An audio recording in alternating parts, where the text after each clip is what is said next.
ও সন্তানের মা, মনটা কি চায় না গো মা একজন হাফেজে কোরআনের মা হইয়া কবরে যাও? ও মা গো মা, মনটা কি চায় না একজন আলেমের মা হইয়া কবরে যাও? ও বাবা, মনটাকে চায় না একজন হাফেজে কোরআনের বাবা হইয়া কবরে যায়? একজন হাফেজে কোরআনের মা হইয়া কবরে যায়। খাজা মুঈনুদ্দিন চিশতি শুনে নেন, মুলকে ইয়ামান থেকে সফর করে আসার পর মাকে সালাম দিয়া বুকের সাথে জড়াইয়া নেয়। ও মা, মা গো মা, আমার এই হাতের মাধ্যমে আমি 90 থেকে 96 হাজার বেঈমানকে কালিমা পড়াইয়া মুসলমান বানাইলাম। জোরে কান সুবহানাল্লাহ। 92,000 বেঈমানকে আমি কালিমা পড়াইয়া মুসলমান বানাইলাম। মা চোখের পানি ছেড়ে রাখ দেয়া কয়, ও সন্তান, এই 90 থেকে 92, 96 হাজার বেঈমানকে কালিমা পড়াইয়া মুসলমান বানাইলা।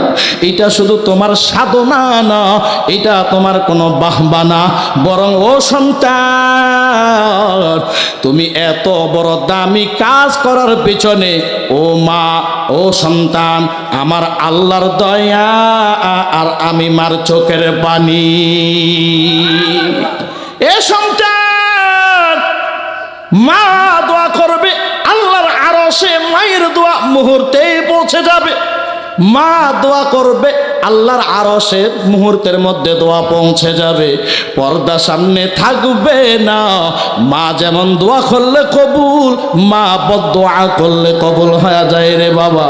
ও যুবক ভাইরা রে আমার, আজকে মা বাবাকে যারা কষ্ট দিয়া চলো, মা বাবার অন্তরে আঘাত দিয়া চলো, আজকে তুমি তোমার বিবি সন্তান নিয়ে কত আরামে জীবন কাটাও, অথচ তোমার অসহায় মা, অসহায় বৃদ্ধ বাবা আজকে সনের ঘরের মধ্যে জীবন কাটায়। এই শীতের মৌসুম, ও বাবা, তোমার মায়ের জন্য কি একটু মায়া হয় না? বাবার জন্য কি একটু মায়া হয় না? রসুলের একজন সাহাবী মুমূর্ষু যখন হয়ে যায়, মৃত্যু শয্যায় যখন হয়ে যায়, আলকামা রাদিয়াল্লাহু তাআলা আনহু মুমূর্ষু অবস্থায় হওয়ার পর সাহাবাই কেরাম কালিমার তালকে দিচ্ছেন, কিন্তু জবান দিয়া কালিমা বের হয় না। এত চেষ্টা করলেন, জবান দিয়া কালিমা বের হয় না। সব সাহাবায়ে কেরাম চিন্তিত, মায়ার নবীর কাছে খবর পৌঁছাইয়া দিলেন, ওগো মায়ার নবী আমার, আলকামার কালিমা জবান দিয়া বের হয় না। মায়ার নবী ডাক দেয়া কই, সাহাবায়ে কেরাম, তোমাদের ভেতর থেকে 3 থেকে 4 জন সাহাবী আলকামার আম্মা জান দুনিয়াতে বেঁচে আছে কিনা তাড়াতাড়ি যাও। 3 জন সাহাবী আলকামার মাকে খোঁজ করার জন্য বাড়িতে চলে গেলেন। যাইয়া দেখে একটা ছোট্ট সনের ঘর, আম্মা জান বৃদ্ধা মা ওই ঘরের মধ্যে ফুবাইয়া পোফাইয়া মাওলার জিকির করতেছে। সালাম দিয়া ডাক দেয়া কয়, ও আলকামার মা, মায়ার নবীর দরবারে আপনি চলেন, আল্লাহর পয়গম্বর আপনাকে যাওয়ার জন্য বলেছেন। আলকামার আম্মা জান আল্লাহর নবীর সারা পাইয়া মায়ার নবীর দরবারে হাজির হয়ে গেলেন। ইয়া রাসূলুল্লাহ, ইয়া হাবিবাল্লাহ, আমি হাজির হয়েছি। আল্লাহর পয়গম্বর ডাক দেয়া কয়, আলকামার মা, বলেন আপনার সন্তানের জবান দিয়া কালিমা বের হয় না, মুমূর্ষু অবস্থায় সন্তান, আপনি একটু দোয়া করবেন, সন্তানের জবান দিয়া কালিমা বের হয়ে যায়। আলকামার মা চোখের পানি ছেড়ে রাখ দেয়া কয়, ও মায়ার নবী আমার, ও নবী গো, আমার আলকামার ব্যাপারে আমাকে কিচ্ছু বলবেন না।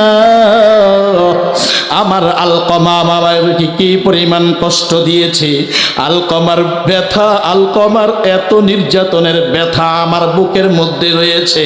আলকামার ব্যাপারে আমাকে কিছুর জন্য অনুরোধ করবেন না গো নবী। আমি এই আলকামা আমার গর্ভে যখন এসেছি, ও নবী, 10 মাস আমি গর্ভে নিয়ে রেখেছি গো মায়ার নবী আমার। এই আলকামা আমার পেটের মধ্যে থাকার পর কত বাবের লাথি আমাকে দিয়েছে, আমি বারবার জমিনে পড়ে যাইতাম। এরপরে দুর্বল শরীর নিয়ে জমিন থেকে কষ্ট করে উঠে উঠে আমি হাঁটতাম। ওই 10 মাস 10টা দিন ও মায়ার নবী আমার রাতের বেলা ঘুমাইতে পারতাম না, সারা শরীর আমার ব্যথার জ্বালা পোড়া করতো গো মায়ার নবী। 10 মাস আমি কষ্ট করার পর আলকমা যখন প্রসব বেদনার সময় যখন হয়ে গেল, এমন কষ্ট মায়ার নবী আমার, মনে হয় 7 আসমান আমার মাথার উপরে ভেঙ্গে পড়ে গেল, এত কষ্ট। ইতিহাসবিদগণ লেখেন, বিজ্ঞান আবিষ্কার করে বলেন, একটা মানুষ 36 থেকে 46% কষ্ট অনুধাবন করতে পারে, এরপরে মানুষটা আর কষ্ট করতে পারে না, দুনিয়া থেকে বিদায় নেওয়া যায়। ও যুবক ভাইয়েরা রে আমার, আজকে যারা মা বাবাকে বোঝা মনে করো রে বাবা, বৃদ্ধাশ্রম ঢাকা শহরে হয়েছে, বহু জায়গার মধ্যে সরকার বৃদ্ধাশ্রম বানায়া রাখছে। আজকে যারা মা বাবাকে বোঝা মনে করে বৃদ্ধাশ্রমে রেখে আসছো, আল্লাহর কসম এরে যুবক প্রস্তুত থাকো, একদিন তুমিও বুড়া হইবা, ও মা তুমিও বুড়ি হইবা। আজকে যারা শ্বশুর শাশুড়িকে মা বাবাকে বোঝা মনে করিয়া ওই বৃদ্ধাশ্রমে রেখে আসবা, একদিন মনে রাখবা, একদিন তোমাকেও সেই বৃদ্ধাশ্রমে তোমাকে থাকতে হবে, ওই বৃদ্ধাশ্রমের খানাও তোমার খেতে হবে। জোরে কাও ঠিক কিনা?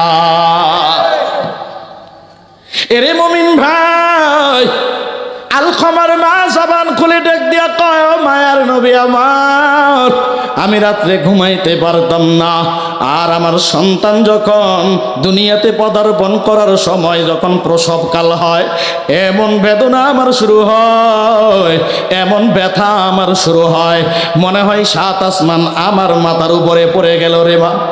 ও মায়ার নবী আমার, মনে হয় 7 আসমান আমার মাথার উপরে পড়ে গেল।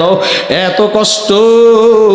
সন্তান দুনিয়াতে আসার পর যখন মায়ের কলিজার মধ্যে সন্তানকে রাখে, সাথে সাথে মা দুনিয়ার সব ব্যথা ভালো হয়ে যায়। মার ওই অন্ধকার চেহারাটা আলোকিত হইয়া মার চেহারার মধ্যে একটা হাসি বেরিয়ে আসে। ও মায়ার নবী আমার, দুনিয়াতে আসার পর নিজে না খাইয়া আমার আলকমারে আমি খাওয়াইছি, আমি নিজে না খাইয়া আমি সন্তানকে খাওয়াইছি গো মায়ার নবী আমার। এই সন্তান লালন পালন করে যখন সন্তান বড় হয়ে গেল, এই সন্তান বিবাহ করার পর বিবির কথা ধরে ধরে আমি মা থেকে সন্তান বিচ্ছিন্ন হয়ে গেল। আমাকে একটা চোফরা ঘরের মধ্যে, চোফরার মধ্যে রাখিয়া আমার সন্তান বিদায় হয়ে গেল। আমি জানি না দুনিয়াতে আছে না নাই, আমি কোনো দিন আমার সন্তানকে মাফ করতে পারবো না। ও আমার প্রাণের মা, মাগো মা, কোথায় গেলে মোর ছাড়িয়া, জনম দুঃখী এতিম আমি, চাই না কেহ ফিরিয়া।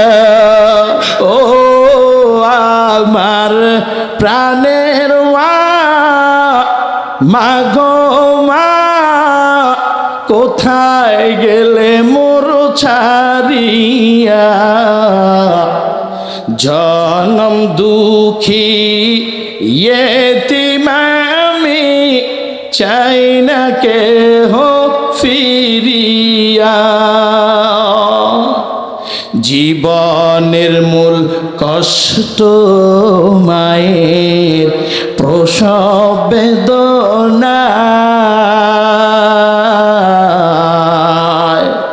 7 আসমান 7 জমিন তখন মায়েরই মাথায়।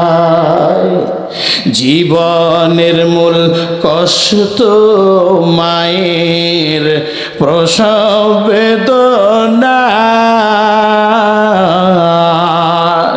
7 আসমান 7 জমিন তখন মায়েরই মাথায়। এমন মাকে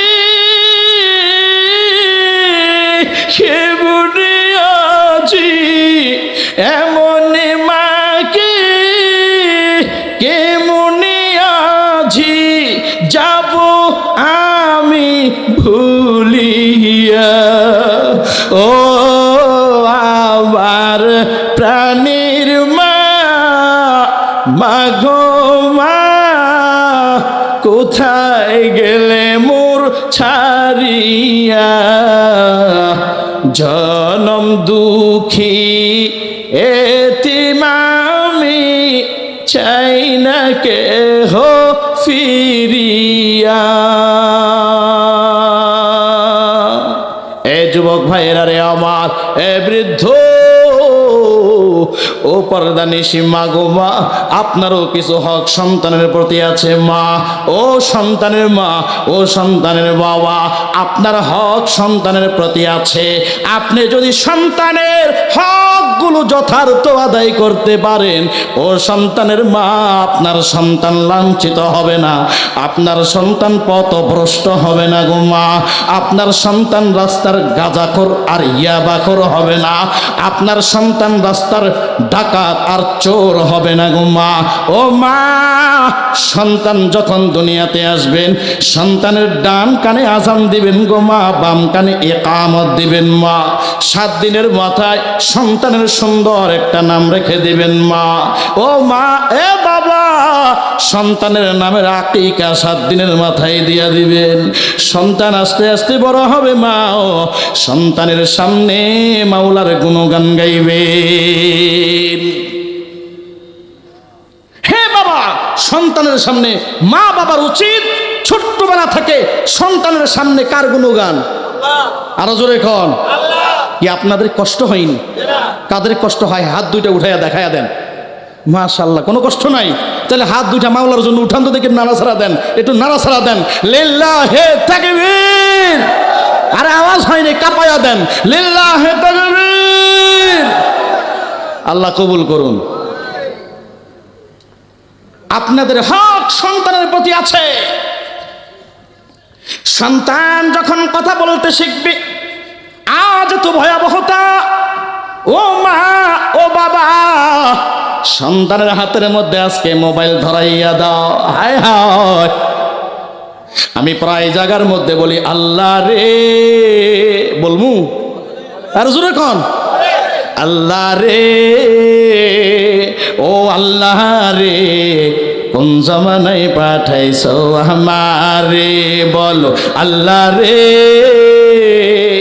ও আল্লাহ রে, কোন জামানায় পাঠাইছো আমারে।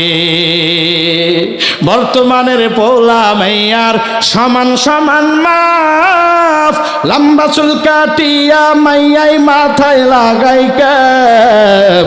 ও আল্লাহ রে, কোন জামানায় পাঠাইছো আমারে, আল্লাহ রে, ও আল্লাহ রে, কোন জামানায় পাঠাইছো আমারে। বর্তমানের পোলা মাইয়া দেখো কি কারবার, মগাই সামনে মগি ফিসে হুন্ডারি ড্রাইভার। জোরে কেউ আছে না নাই? মাইয়াটা কয় আমি হুন্ডা চালাবো, কনা না পিছনে এখন বসা যাবে না, ডিজিটাল যুগ। তুমি যেমন ড্রাইভিং করতে পারো, আমিও পারি, তোমার চাইতে কোনো দিক দিয়ে আমি কম না। মাইয়াটা এবার সামনে বৈশা হুন্ডা চালা, এইটা আমরা কোনো দিন এই জমিনে আশা করি নাই। জোরে কোন ঠিক কিনা? শুধু তাই নয়, হিন্দি গানের টান মারিয়া রাস্তায় হেঁটে যায়, কারো আবার সুরে সুরে বুকটা ফাইটা যায়। আছে না নাই? ওরে পাগলা নাচে, 1.5 কিলোমিটার দূরে হিন্দি গান চলে, ঠাস ঠাস ঠাস ঠাস চলতে আছে, আর ওই পাগলার গোষ্ঠী পাগলা সমানে নাচতেছে। কিরে পাগলা নাচসকা? ক হুজুর একটু নাচি, অন্তরের খোরাক। জোরে কর নাউজুবিল্লাহ। আরো জোরে কর। অন্তরের বলে আবার খোরাক, বুঝছেননি? নাচানাচি। এই কিছুদিন আগে তো পাগলার গোষ্ঠী পাগলা আবুল সরকার, লানাতুল্লাহ, আল্লাহর লানত তার উপরে। হারামজাদার বাচ্চা হলেই একমাত্র আল্লাহকে নিয়ে কটূক্তি করতে পারে। জোরে কাউ ঠিক কিনা? আরো জোরে কাউ ঠিক কিনা? হে যুবক, আল্লাহকে নিয়ে কটূক্তি করে। ও আবার বাউল গানের এক গায়ক। এরপরে কুল আউযু বিরাব্বিন নাস, আল্লাহ কইছে নাচতে। নাচ মানি বলে আল্লাহ নাচতে কইছে।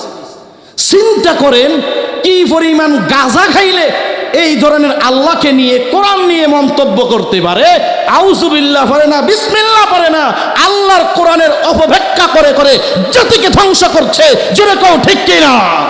এই সমস্ত কুলাঙ্গার নাস্তিকদেরকে বাংলার জমিনে 16 কোটি 18 কোটি মানুষের সামনে ঝুলন্ত পাশের মঞ্চে লটকাইয়া এদেরকে সমলে ধ্বংস করা উচিত। জোরে কাউ ঠিক কিনা?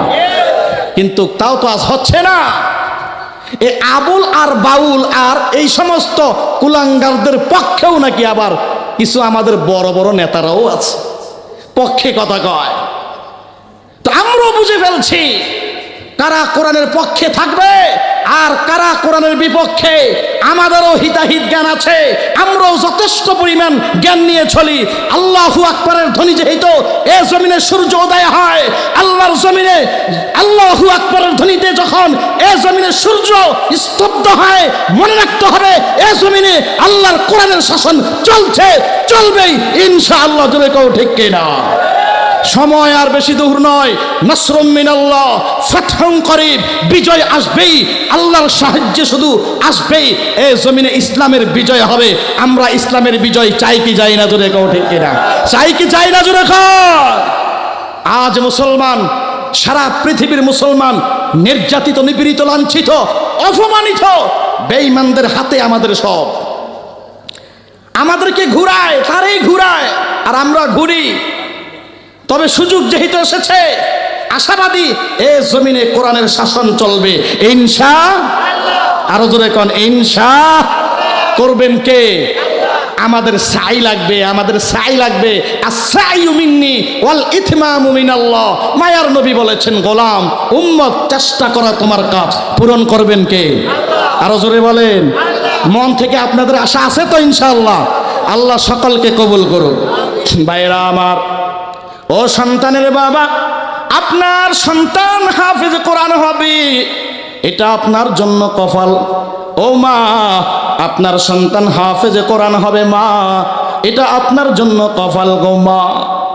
খাজা মুঈনুদ্দিন চিশতি আজমিরি মাকে জড়াইয়া ধরে যখন চুমো খায়, মা চোখের পানি ছেড়ে ডাক দেয়া কয়, ও সন্তান, এত বিশাল বড় কাজ, এত বিশাল বড় দামি কাজ করার পেছনে আল্লাহর দয়া আর আমিমার চোখের পানি। এ সন্তান, ভালো করে শুনবা, দুনিয়াতে যখন তুমি আমার গর্ভ থেকে দুনিয়াতে যখন তুমি পদার্পণ করো, ও সন্তান, আমিমা যতবার তোমার গালের মধ্যে দুগ্ধ দিলা, আমার স্তন যখন তোমার গালে দিতাম, ও সন্তান, আমি মা উযুবিহীন কোনোদিন তোমাকে দুধ খাওয়াই নাই। ও সন্তান, আমি মা দুরাকাত নামাজ পড়িয়া, ও সন্তান, আমি তোমারে দুধ খাওয়াইতাম। আমার গর্ভে যখন থেকে তুমি আসছো, আমি মা তাহাজ্জুদের নামাজ কোনোদিন কাজা করি না। ও সন্তানের মা, আজকে আপনার মধ্যে আমল নাই। ও বাবা, আপনার মধ্যে আজকে আমল নাই গো বাবা। এই জন্য সন্তানের বাবা, সন্তানের দোষ দিয়া কোনো লাভ নাই। ও বাবা, আপনার দোষ। এ মা, আপনার সন্তান ভালো হলো না কেন? সব আপনার দোষ, কারণ আপনি সন্তানটাকে সেইভাবে গড়ান নাই। ও হাজী সাহেব, আমি প্রায় জায়গার মধ্যে বলি, মসজিদের সামনের কাতারে যাইয়া নামাজ পড়বেন, বছরে একবার বাইতুল্লাহ যাইয়া তাওয়াফ করবেন। এ হাজী সাহেব, গোটা এলাকার মানুষ আপনাকে হাজী বলে। হাজী সাহেব, আপনার কি খবর নাই? আপনার উপযুক্ত মাইয়া, এই মেয়েটা ভার্সিটিতে যায়। ও হাজী সাহেব, একটু কি খবর নাই? ওই মাইয়ার মধ্যে পর্দা আছে না নাই? হাজী সাহেব, খবর নাই। ও হাজী সাহেব, আপনার সন্তান নামাজ পড়ে না, আপনি মসজিদের সামনের কাতারে দাঁড়াইয়া নামাজ পড়ে, আপনি জুমার দিন সবার আগে হাজির, একটু তো খবর নিলেন না আমার সন্তানটাকে কেন দাওয়াত করলাম না, আমার সন্তান জুমার নামাজ পড়ছে কি পড়ে নাই। অথচ আল্লাহ কোরআনের মধ্যে বলেন, ইয়া আইয়ুহাল্লাযীনা আমানু কু আনফুসাকুম ওয়া আহলিকুম নারা। আল্লাহ কয়, শোনো মুমিন সম্প্রদায়, কু আনফুসাকুম, নিজে জাহান্নামের আগুন থেকে বাঁচবা, এরপরের ধারা হচ্ছে ওয়া আহলিকুম নারা, নিজে বাঁচলেই হবে না, নিজে বাঁচার স্লোগান দিলে হবে না, অবশ্যই তোমার আহলে ইয়াল অবশ্যই জাহান্নামের আগুন থেকে বাঁচাতে হবে। কিয়ামতের ময়দানে সর্বপ্রথম সন্তানের কারণে, বিবির কারণে, ছেলে মেয়ের কারণে তোমার গলার মধ্যে আগে জাহান্নামের রশি লাগানো হবে। যত বড় হাজী সাহেব হও না কেন, হাজী সাহেব হজ করে আসছে, টাটকা হাজ। ইমাম সাহেবকে দাওয়াত দিছে, ইমাম সাহেব আমার বাড়ি আপনার দাওয়াত। ইমাম সাহেব সরল সোজা মানুষ, চিন্তা করছে হাজী সাহেব নগদ হজ করে আসছে, হাতের লগে হাতটা লাগাবো, মাগার রহমতের ভান্ডার চলে আসবে। ইমাম সাহেব আলহামদুলিল্লাহ কোনো টেনশন নাই। হাজী সাহেব কত আইটেমের খানা পাকাইছে। শর্তে কবুলিয়াতে দাদে ও এ যুবক ভাইয়েরা রে আমার, আল্লাহর ওলি হওয়ার জন্য বাবা আলেম হওয়া প্রয়োজন না, আল্লাহর শ্রেষ্ঠ বুজুর্গ হওয়ার জন্য বাবা দাওরায়ে হাদিস তোমাকে মাদ্রাসায় এসে পড়তে হবে লাগবে না, এরে তোমাকে MA BA ফাজল পাস হওয়া লাগবে না। ওরে যুবক, আল্লাহর খৌফ খশিয়াত ভয় অন্তরে যদি তুমি আনতে পারো, ও গোলাম তুমি শ্রেষ্ঠ একজন বুজুর্গ হয়ে যাইবা। সব সময় কল্পনা রাখবা আমার আল্লাহ আমার রব, এই গোটা দুনিয়া সব আমার আল্লাহ সাজাইছেন, গোটা দুনিয়াতে সব নিয়ামত আমার আল্লাহ দিয়েছেন, গোটা দুনিয়ার মধ্যে সব বান্দাদের রিজিক আমার আল্লাহ দিচ্ছেন। এরে মুমিন, এক নম্বর বৈশিষ্ট্য আল্লাযীনা ইযা যুকিরাল্লাহ, আল্লাহর নামটা নেওয়ার সাথে সাথে ওয়াজিলাত কুলুবুহুম, অন্তরের মধ্যে একটা আলাদা অবস্থা সৃষ্টি হবে, একটা অন্তর নাড়াচাড়া দিবে। আমার আল্লাহর খৌফ খশিয়ত ভিতরে ঢুকাতে হবে। এক নম্বর কারণ, ও বান্দা তুমি যদি ঢুকাইতে পারো, আল্লাহ বলে ও গোলাম তুমি হইলা মুমিন। দুই নম্বর আল্লাহ তাআলা বলেন ওয়া ইযা তুলিয়াত আলাইহিম আয়াতু, মুমিনের দুই নম্বর বৈশিষ্ট্য আল্লাহ বলেন ওয়া ইযা তুলিয়াত আলাইহিম আয়াতু জাদাতহুম ঈমানা ওয়া আলা রাব্বিহিম ইয়াতাওয়াক্কালুন। আল্লাহ তাআলা ডাক দেয়া কয়, এ মুমিন বান্দা, আমি আল্লাহ তাআলা তোদের দুই নম্বর গুণ আমি বয়ান করলাম। এ মুমিন, যারা জান্নাত পেতে চাও দুই নম্বর গুণটা ভিতরে ঢুকাইবা। কি গুণ? আল্লাহ বলেন ওয়া ইযা তুলিয়াত আলাইহিম আয়াতু, বান্দারে তোর সামনে যখন আমি মাওলার কোরআন তেলাওয়াত করে, ও বান্দা কোরআন তেলাওয়াত যখন তোমার সামনে করবে, কোরআন তেলাওয়াত শোনার পর ও বান্দা অবশ্যই আমি আল্লাহ তোমার ঈমানি চেতনা বাড়ায়া দেব, আমি আল্লাহ তাআলা তোমার ঈমানটাকে মজবুত করে দেব। তেলাওয়াত শোনার সাথে সাথে তোমার ঈমান বৃদ্ধি পেয়ে যাবে। জাদাতহুম ঈমানা, বান্দারে তোমাদের অন্তরের ঈমানটা বেড়ে যাবে, পাওয়ার বেড়ে যাবে। কোরআনের তেলাওয়াত একবার শুনতে চাও, আবার শুনতে চাও, একবার শুনেছো আবার শুনতে চাও। যখন মাওলার কোরআনের তেলাওয়াত শুনতে চাইবা, মন সারা দিবে, বারবার কোরআনের তেলাওয়াত শুনতে মন চায়। যদি তোমার মন সারা দেয় কোরআনের তেলাওয়াত শুনবো, দুনিয়ার কোনো গান বাজনা শোনা যাবে না। অন্তর কোনো দিন দুনিয়ার কোনো নাচ গান শুনতে চায় না, অন্তরটা শুধু মালিকের কোরআনের তেলাওয়াত শুনতে চায়। অন্তরটা যদি এমন হয়, আল্লাহ কয় রে মুমিন বান্দা তোর নাম মুমিনের খাতায় উঠে যাবে, কারণ তুই মাওলার কোরআনের তেলাওয়াত শুনতে চাও। আমি আল্লাহ তাআলা তোরে মুমিনের সার্টিফিকেট দিয়া দিলাম। কারণ এ জমিনের মধ্যে আমার মায়ার নবী যখন তিলাওয়াত করতেন, মায়ার নবী মসজিদে নববীর মধ্যে যখন সূরা ইয়াসিনের তেলাওয়াত করতেন, আল্লাহর পয়গম্বরের তিলাওয়াত এত সুন্দর, তিলাওয়াত এত সুন্দর রে বাবা। মায়ার নবী যখন তিলাওয়াত করতেন, মক্কার মুশরিক বেঈমান বিজাতীয়রা গোপনে গোপনে গোপনে গোপনে কানটা লাগাইয়া তেলাওয়াত শুনতো। মায়ার নবীর তেলাওয়াত শোনার জন্য পাগল, মায়ার নবীর তেলাওয়াত শোনার জন্য পাগল হয়ে থাকতো। এত সুন্দর মায়ার নবী তিলাওয়াত করতেন রে বাবা। এ ইমানদার দল ভালো করে শুনে নাও। আবু জাহিল্লা ডাক দেয়া কয়, ও কওমের লোকেরা ভালো করে শুনে নে, মায়ার নবী যখন কোরআন তেলাওয়াত করবে, ওই কোরআন তেলাওয়াত শোনা যাবে না। ওয়াকাল আল্লাযীনা কাফারু লা তাসমাউ লিহাযাল কুরআন এরে জাতি ভালো করে শুনে নে, মায়ার নবী যখন কোরআন তেলাওয়াত করবে, মায়ার নবীর কোরআন তেলাওয়াত শোনা যাবে না, বরং তেলাওয়াতের মধ্যে হট্টগোল লাগায়া দাও, তেলাওয়াতের মধ্যে সাউন্ড বাড়াইয়া বিভিন্ন আগল বাগল কও, কারণ এইভাবে হট্টগোল করলেই কোরআন তেলাওয়াত শোনা বন্ধ হয়ে যাবে। এই স্লোগান ছিল মক্কার মুশরিক বেঈমান বিজাতীয়দের, কোরআন তেলাওয়াত বন্ধ করে দাও, কোরআন তেলাওয়াতের আওয়াজ বন্ধ করে দাও, মাদ্রাসা বন্ধ করে দাও, এ মসজিদের দরওয়াজায় তালা লাগাইয়া দাও। গোটা পৃথিবীর বেঈমান বিজাতীয়দের পাওয়ারফুল স্লোগান ছিল কোরআন বন্ধ করে দাও। ও অথচ সেই স্লোগান দেনেওয়ালা এই জমিনে এখনো কিছু আবু জাহিল্লার বংশধর আছে না নাই? আরো জোরে আছে না নাই? এই আবু জাহিল্লার বংশধর এই জমিনে এখনো আছে, কোরআন বন্ধ করতে চায়, কোরআনের দরওয়াজায় তালা লাগাইতে চায়। আল্লাহ কয়, এ গোলাম নাফরমান শুনে নে, বরং কোরআন বন্ধ করতে আসবি, কোরআন বন্ধ করতে পারবি না, বরং কোরআন বন্ধ করতে আসলেই তোরা নিজেরাই ডিলেট হয়ে যাইবি, নিজেরাই বন্ধ হয়ে যাবি।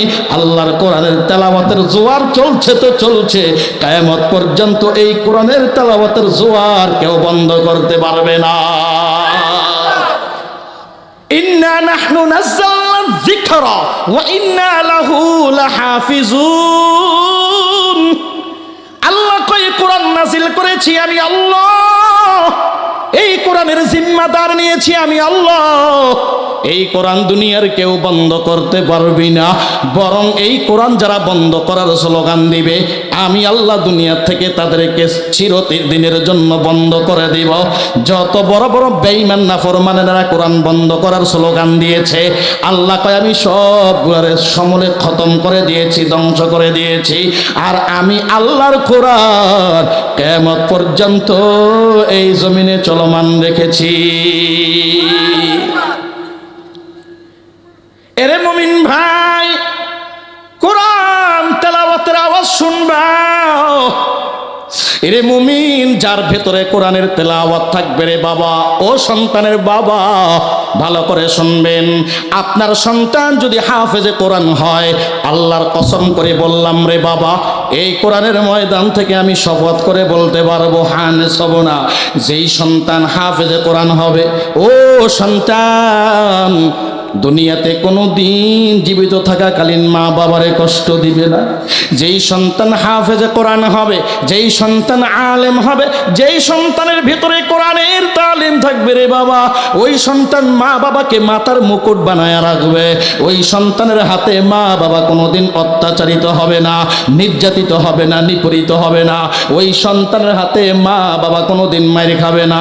আজকে সারা বাংলাদেশের আনাচে কানাচ থেকে খবর পাওয়া যায়, সন্তান বাবাকে জবাই করে দিয়েছে, সন্তান মাকে জবাই করে দিয়েছে। হিসাব নিকাশ করে তদন্ত করে দেখা যায়, যত সন্তান মা বাবাকে জবাই করেছে, যত সন্তান মা বাবাকে কষ্ট দিয়েছে, যত সন্তান মা বাবার শরীরে আঘাত করেছে, একটাও মাদ্রাসার ছাত্র না, একটাও হাফেজে কোরআন না, একটাও আলেম না, একটাও কোরআনের মাদ্রাসার ছাত্র না, সব হলো ভার্সিটি কলেজের ছাত্র। জোরে কাউ ঠিক কিনা? আজকে যারা স্লোগান দাও মাদ্রাসা পড়াইয়া কি লাভ? এর যুবক, বিবেক নামক আদালত আল্লাহ তোকে দিয়েছে।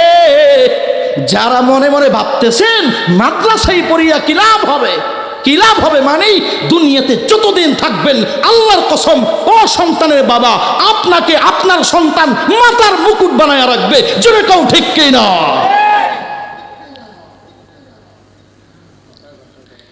আপনাকে মা বাবা, ও মা বাবা কোনোদিন সন্তান থেকে নির্যাতিত হবেন না।